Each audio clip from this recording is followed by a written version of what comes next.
মমতার তৃণমূলের মিছিলে তুলকালাম।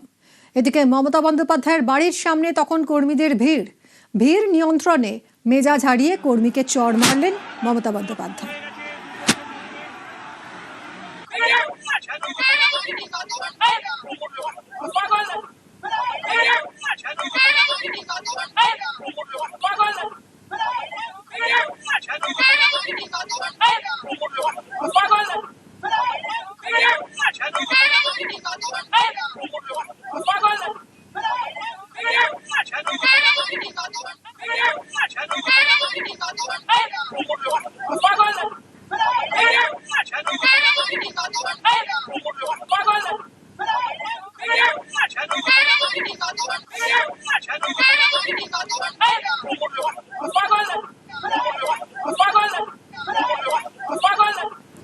মমতার তৃণমূলের মিছিলে তুলকালাম। মমতা বন্দ্যোপাধ্যায়ের বাড়ির সামনে তখন কর্মীদের ভিড় নিয়ন্ত্রণে মেজাজ হারিয়ে কর্মীকেই চড় মারলেন মমতা বন্দ্যোপাধ্যায়।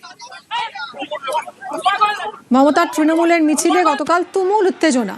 বালিগঞ্জ থেকে হাজরা মোড় পর্যন্ত মিছিল ছিল। রাস্তার এক পাশ দিয়ে মিছিল করা যাবে এই শর্তে অনুমতি দেয় হাইকোর্ট। গতকাল মিছিলের শুরুতেই তুলকালাম। বিজেপি তৃণমূল স্লোগান পাল্টা স্লোগান। বিজেপি কর্মীদের সঙ্গে তৃণমূল কর্মীদের মারপিট বেঁধে যায়। মিছিলে ওঠে চোর চোর স্লোগান। পরিস্থিতি সামলাতে পুলিশের লাঠিচার্জ।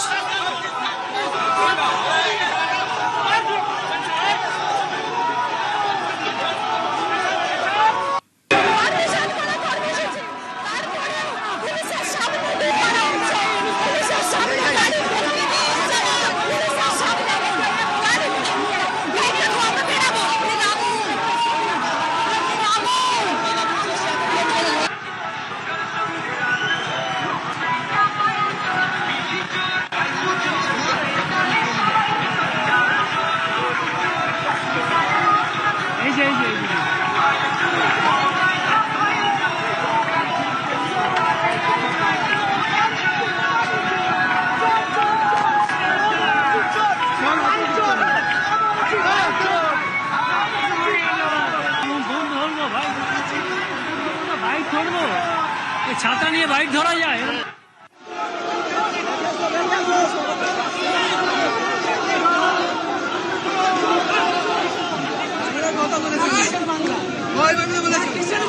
মমতা বন্দ্যোপাধ্যায়ের তৃণমূলের মিছিলে গতকাল তুমুল উত্তেজনা ছড়ায়। বালিগঞ্জ থেকে হাজরা মোড় পর্যন্ত রাস্তার এক পাশ দিয়ে মিছিল করা যাবে এই শর্তে অনুমতি দেয় হাইকোর্ট। আর মিছিলের শুরুতেই তুলকালাম। বিজেপি তৃণমূল স্লোগান পাল্টা স্লোগান। বিজেপি কর্মীদের সঙ্গে তৃণমূল কর্মীদের মারপিট। মিছিলে চোর চোর স্লোগান। পরিস্থিতি সামলাতে পুলিশকে লাঠিচার্জ করতে হয়।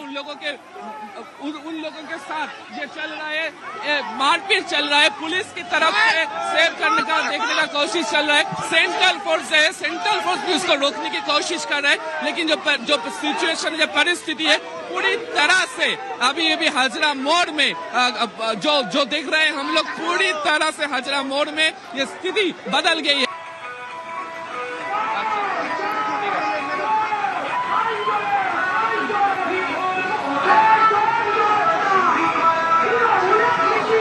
সাধারণ মানুষ যাদেরকে ওরা 15 বছর ধরে অত্যাচার করেছিলেন তারা হয়তো কিছু করেছেন।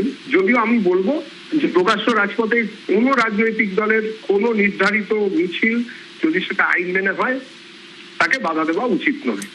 এটা তো স্বাভাবিক, গণতন্ত্রের একটা শর্ত। কিন্তু তার আগের আরেকটা শর্ত আছে। এখন যদি ধরুন হিটলারের দল জার্মানিতে মিছিল করতে শুরু করেন, কিংবা ইদি আমিনের লোকজন যদি উগান্ডাতে ঘুরে বেড়ায়, চেতেস্কুর লোকজন যদি রোমানিয়াতে আবার একটা মিছিল করতে যায়, কিংবা পলপট যদি কম্বোডিয়া আরেকটা মিছিল করেন তার দলের লোকেরা, তাহলে যা যা কনসিকুয়েন্সেস হতে পারতো সেগুলোই বাংলায় হচ্ছে। সেটাও বাঞ্ছনীয় না, কি আর করা যাবে। আরজি কর নিয়ে অনেক প্রতিবাদ হয়েছে, আমিও রাস্তায় মিছিল করেছি, সবাই করেছেন। আমরা কিন্তু একজনকেও অ্যারেস্ট করিনি। তার কারণ গণতন্ত্রের প্রতিবাদ করার, প্রতিরোধ করার ভূমিকা আছে। আর আপনারা ভুলে যাবেন না, আপনারা অনেকবার নবান্ন অভিযান করে অনেক ইট পাটকেল মেরেছেন, কিন্তু কোর্টের পারমিশন ছিল বলে আপনাদের আমরা অ্যালাও করেছি। 144 ধারা থাকা সত্ত্বেও আর আজকে যেখানে মিছিল হয়েছে কোনো 144 ধারা ছিল না এবং 3 বার পুলিশ ক্যান্সেল করেছেন, তারপরেও হাইকোর্টের মাননীয় বিচারপতির আদেশেই আমরা পারমিশন পেয়েছিলাম এবং কোর্টের পারমিশন সত্ত্বেও আপনারা কোর্টের আইনও মানছেন না। তার মানে কি মানুষ বিচার পাবে না? তার মানে কি মানুষ তার গণতান্ত্রিক অধিকার পাবে না? তার মানে কি মানুষ শান্তিতে থাকতে পারবে না? কেন একটা সুস্থ সমাজকে, একটা শান্তিপূর্ণ সমাজকে এভাবে অশান্ত করে তুলেছেন? আজকে যেভাবে মেয়েদের উপর অত্যাচার হয়েছে, ছেলেদের উপর অত্যাচার হয়েছে, আজকে যেভাবে মেয়েদের আপনারা ফেলে পিটিয়েছেন লুম্পেনরা, বাংলার মানুষকে জবাব আপনাদের দিতে হবে। আমি মানুষের কাছে বিচার চাইছি।